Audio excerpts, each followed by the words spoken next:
Olá, sétimo ano, tudo bem? Bem-vindos à nossa aula de número 37. Estamos na apostila 3, na página 10, e vamos falar sobre as leis de Newton. Nós estávamos falando na aula passada sobre os sistemas de forças e o estudo sobre o movimento que Isaac Newton fez.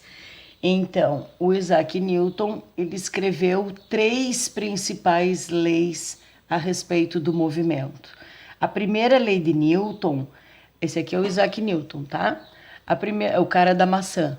A primeira lei de Newton, também é chamada de princípio da inércia. Antes da gente começar a analisar tudo o que está na apostila, eu preciso falar 2 coisas importantes para você. A diferença de movimento para inércia, tá? Então, movimento é quando existe uma variação da posição em relação ao tempo. Então, quando eu digo que aqui é a origem, o 0 é a origem, começou a contar, o tempo no cronômetro começa no 0. Se essa pessoa se deslocar para a casinha 1, para a casinha 2, para a casinha 3, o cronômetro não para de correr, o tempo vai passando. Então, a variação dessas posições em um determinado tempo é a questão do movimento, tá? Então, como foi visto na aula passada, você desenvolve uma certa velocidade para executar esse movimento. Então, a velocidade é igual ao espaço sobre o tempo. Na física, na matemática, quando tem esta variação, a gente bota um triângulo na frente que simboliza o delta, simboliza a variação. Então, a variação das posições pelo tempo é a velocidade que você executa o movimento naquele percurso, tá? O movimento, ele pode ser de vários tipos. Pode ser movimento retilíneo uniforme, que é quando você varia as posições em tempos iguais. Então, aqui você andou uma casa em 5 segundos. Aqui você também andou mais uma casa em 5 segundos. Então, quando você tem a variação igual de espaços iguais em tempos iguais, você tem o movimento retilíneo uniforme. E quando você varia as casas em tempos diferentes, vamos dizer que uma outra pessoa foi da origem até a casinha 1 em 5 segundos. Quando foi para a casinha 2, já virou 15, então já variou, aqui variou 5 e aqui variou 10. Quando tem a variação do espaço pelo tempo diferente, a gente tem o movimento retilíneo uniformemente variado, tá?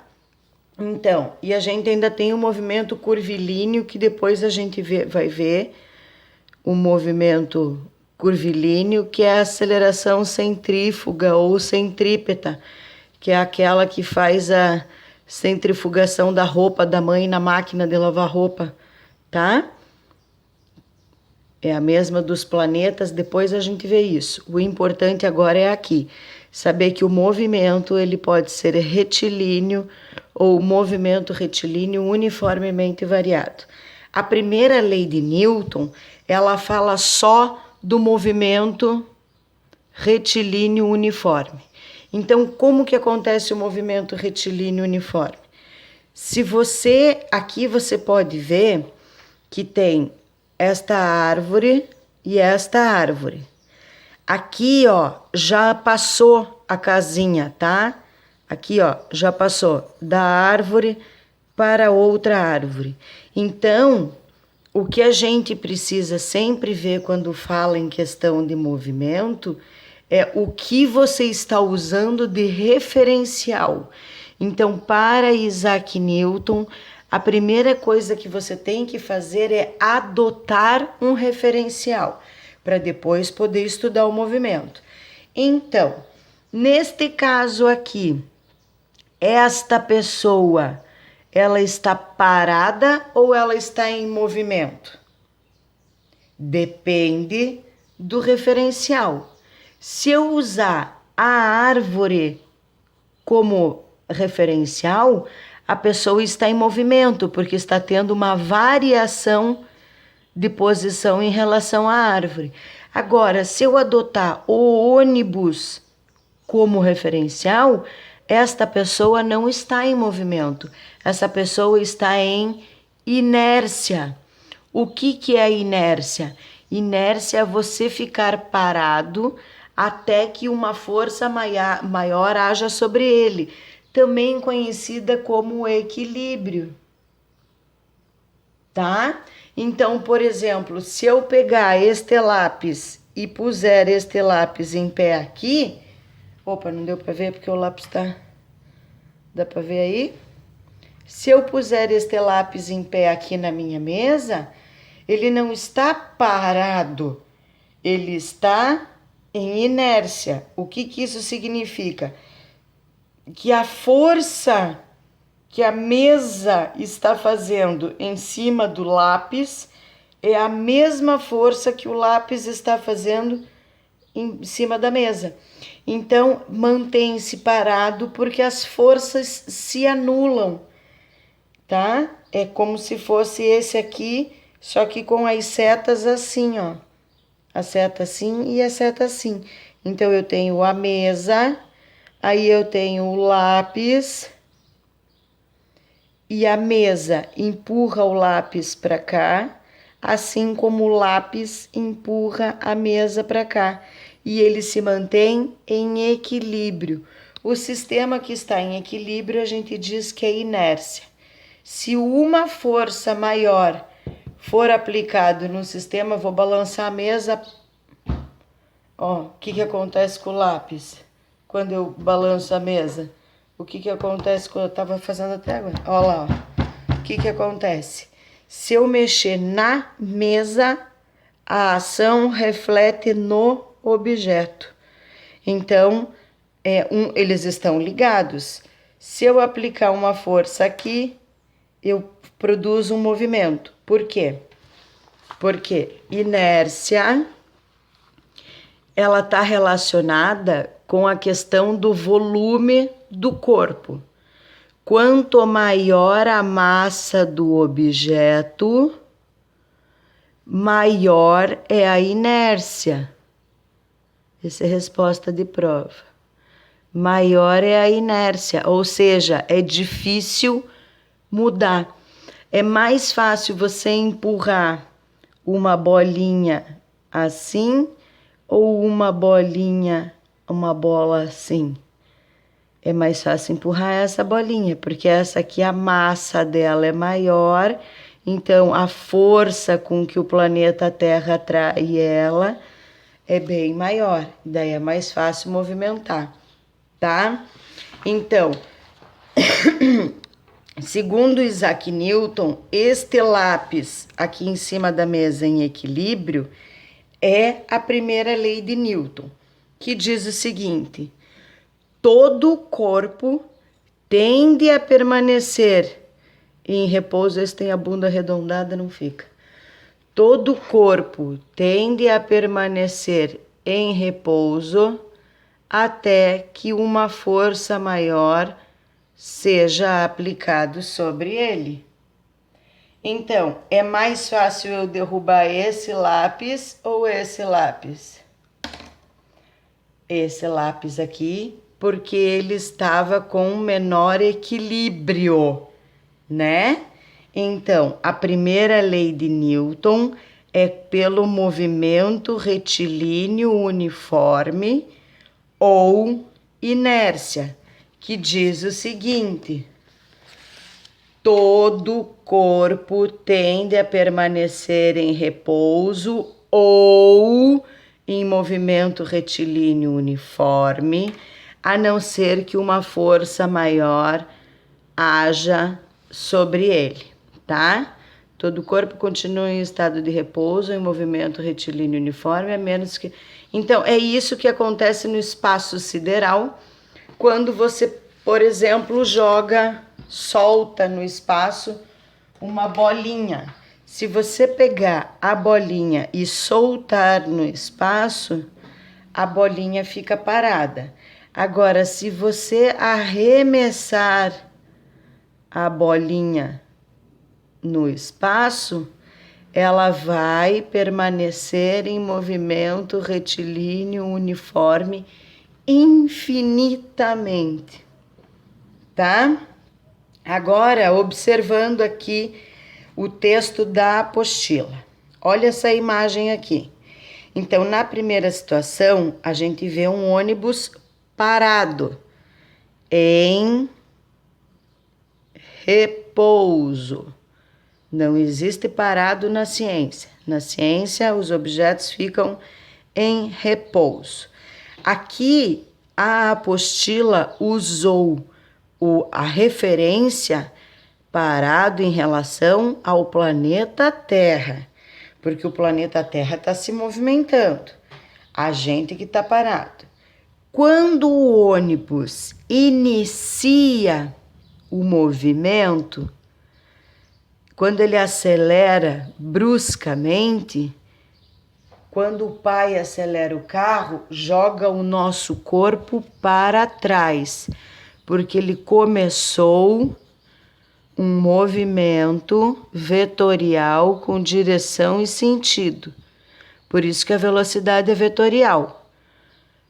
Ele começou uma aceleração, um movimento, e como a gente está solto dentro do ônibus, a gente não é banco, o corpo sente a mudança da inércia para a aceleração, para o primeiro movimento. Então, os passageiros tendem a deslocar o corpo para trás. Quando você se acostuma com o movimento, você volta a estar em inércia, em equilíbrio ou inércia. Gostava do outro lápis, que o outro lápis escrevia mais forte, mas tá acabando.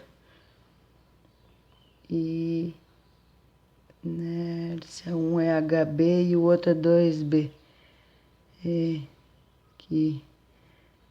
Equilíbrio. Melhorou? Esse aqui é o meu lapisinho 2B, da Penha. Então, você volta a ficar em inércia. Quando o ônibus freia, que ele para bruscamente, ele para e o teu corpo tende a fazer o movimento inverso a que você estava.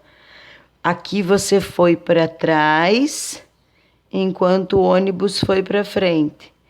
E aqui, quando o ônibus parou, você foi lançado para frente, tá? Então, essa questão aqui do corpo se movimentar já mostra que antes existia uma inércia, tá?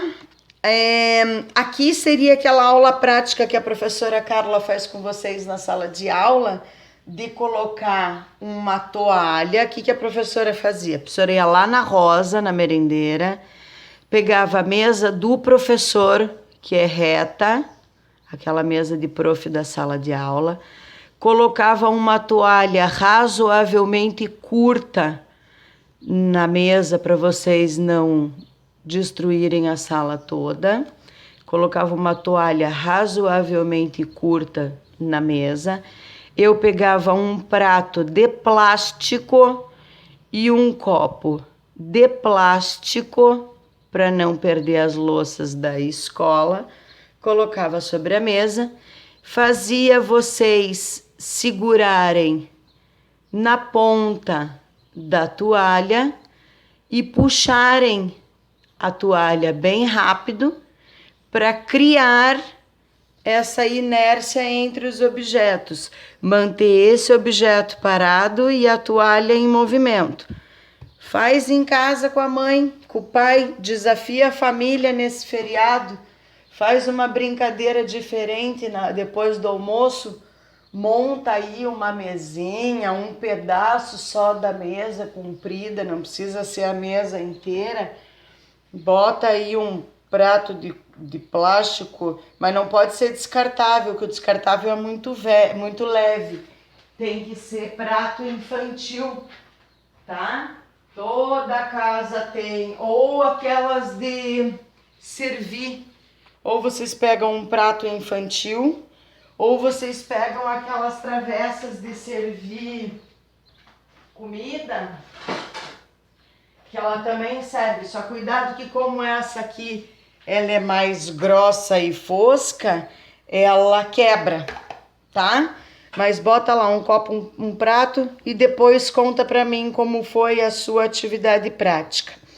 Como a apostila não traz exercício para vocês, a apostila trouxe isso de exercício, eu preparei uma prova bem facinho, que não é prova na verdade, é reforço, tá? Para ajudar vocês a estudarem, porque já na próxima aula a gente já vai cair na segunda lei de Newton e eu preciso que vocês aprendam a calcular isso aqui. Então, quais são as fórmulas que a gente vai usar para resolver a primeira lei de Newton? Então, a primeira lei de Newton, você tem que saber que espaço é a soma das posições que você esteve, né?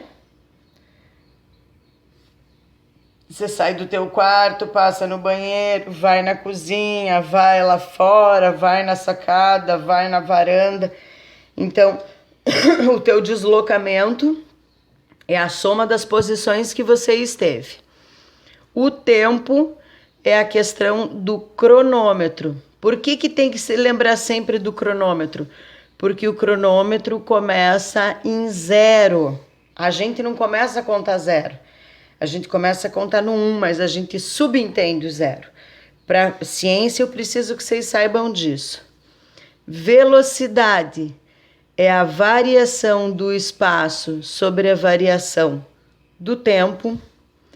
A aceleração é a variação da velocidade em um determinado período. A força que a gente usa é a massa do seu corpo vezes a aceleração que é impressa nesse corpo. Lembrando que a aceleração do planeta Terra é chamada de gravidade e que a gravidade do planeta Terra é 9,8 metros por segundo ao quadrado, tá? Temos os sistemas de força. Quando é da mesma direção e mesmo sentido, a força resultante é a soma da aplicação das forças. E quando nós temos forças opostas, na mesma direção e sentidos opostos, a força resultante é a diferença entre a aplicação das forças. E quando a gente tem forças concorrentes, a gente aplica o teorema de Pitágoras